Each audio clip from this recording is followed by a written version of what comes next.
Government policies, assignment 2, election process. What kind of publicity and electioneering activities take place? For publicity and electioneering activities, it's important that the candidate becomes well known in the area that they're hoping to represent. They will often undertake a great deal of publicity work, such as posting leaflets to houses, displaying posters around the local area, canvassing door to door for votes, so basically going around speaking to people and trying to promote themselves to get more votes. Publicity costs money, so the more wealthy parties will have an advantage. In addition, during a general election, you'll often see the political broadcasts for the main parties outlining their policies. This is because they can afford publicity campaigns that includes filmmaking.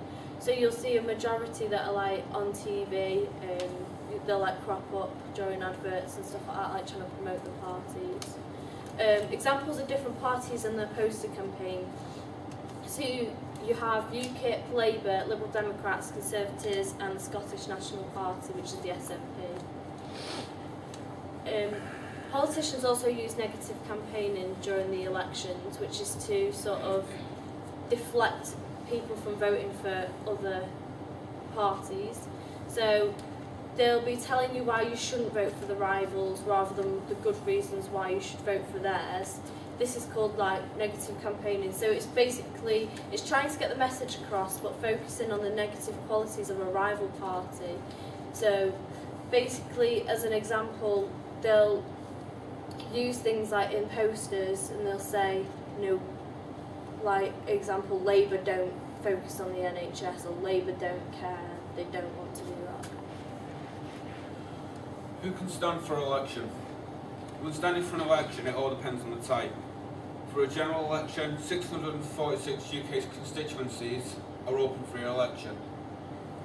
In order to be elected, you must be a British citizen or citizen of the Republic of Ireland, a citizen of Commonwealth country who does not require leave to enter or remain in the UK, or has indefinite leave to remain in the UK. You must be nominated by at least 10 of the registered electors in the constituency. Alongside this, if you are interested in joining a party, you must receive authorisation from the party themselves. To be elected for a local election, you must be a British citizen or citizen of the European Union, not be employed by the local authorities such as police, fire and rescue service, ambulance, that sort of thing, or not have been sentenced to a prison term of 3 months or more. Certain groups of people aren't allowed to stand. These can include the police forces, members of the armed forces, civil servants, judges and peers who sit and can vote in the House of Lords. People who are subject to a bankruptcy restrictions order or a debt relief restrictions order in England, Wales or Northern Ireland. People who have been adjudged bankrupt in Northern Ireland, or people who have had their estate confiscated in Scotland. Does each party have a candidate selection process?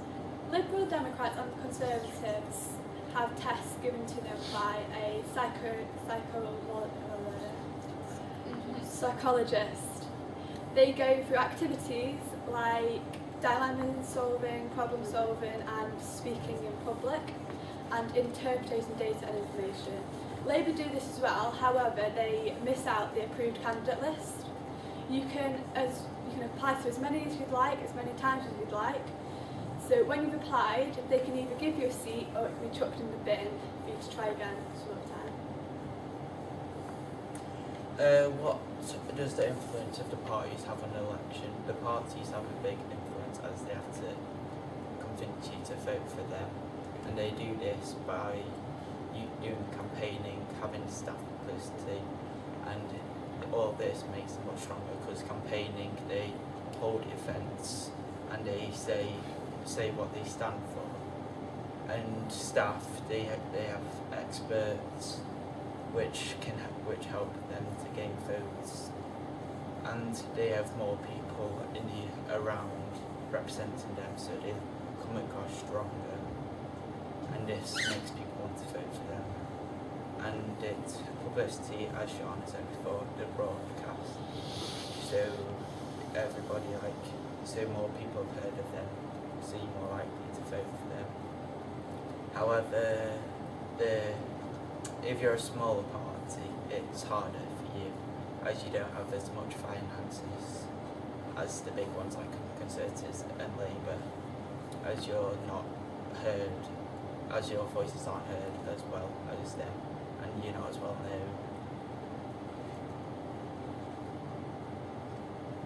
What are the responsibilities of elected bodies? The government is responsible for deciding how the country is run and managing for things day to day. They set taxes, choose what to spend public money on, and decide how to best deliver public services such as the National Health Service, so the NHS, police and armed forces, welfare benefits like state pension, the UK's energy supply. While many government powers have been delegated to the devolved institutions in Scotland, Wales and Northern Ireland, only the UK government can spend on behalf of the UK and represent us abroad. More about the day-to-day work of the government can be found on the government website. How long, once you have been elected, are you in office for? A general election is an opportunity for people in every part of the UK to choose their MP, the person who will represent their local area or constituency in the House of Commons for up to 5 years. There is normally a choice of several candidates for you to choose from in each constituency, some of which are the local candidates for national political parties. People can only vote for one of the candidates, and the candidate that receives most votes becomes our MP. These general elections are held every it's up to 5 years, so it's when the election day comes up, it's not the same person or the party for the second term running. The voting process. When the Parliament is dissolved, all the seats in the House of Commons become vacant and a general election is held, sometimes every 5 years, roughly. Each group in the UK elects one member of the Parliament, which will then be the MP, to a seat within the House of Commons. Most of the time, the political party with the most seats in the House of Commons becomes the government. This is the main voting process in the central government of the UK. So what is a general election? The general election is an opportunity for people in every part of the UK to choose their own MP. This is the person who will represent their local area in the House of Commons for up to 5 years, but they usually choose different things to do with their area, so they'll make decisions and stuff like that. Usually there's a choice of several different candidates in each constituency, some of which are local candidates for national political parties, but only one vote per system, and the candidate with the most votes becomes their MP. The formation of government following a general election. Usually the party that wins the most seats in the House of Commons at the general election becomes the new government. The leader becomes the new Prime Minister. So now it's the Conservatives and our Prime Minister is Theresa May. Should no party win the majority of the seats, it becomes a hung parliament.